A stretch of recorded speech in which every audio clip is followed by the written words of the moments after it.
भारतीय संविधान दिनानिमित्त व भारतीय संविधान अमृत महोत्सवी वर्षानिमित्त मतदार जनजागरण समिती व सहाय्यक आयुक्त समाज कल्याण विभाग धाराशिव भारतीय संविधान अमृत महोत्सव समितीच्या वतीनं भारतीय संविधान जनजागरण रॅली मोठ्या प्रमाणावर काढण्यात आली। रॅलीत वाणेवाडी येथील नारायण बाबा वारकरी शाळेतील विद्यार्थ्यांचे व संविधान रथाचे प्रमुख आकर्षण होते। रॅलीची सुरुवात उपजिल्हाधिकारी शोभा जाधव, शिक्षणाधिकारी सुधा साळुंखे यांच्या हस्ते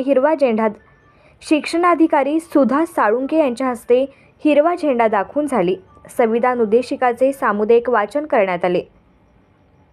मान्यवरांचे स्वागत, गुलाब पुष्प व संविधान उद्देशिका विश्लेषण पत्र इत्यादी देऊन सन्मान करण्यात आले।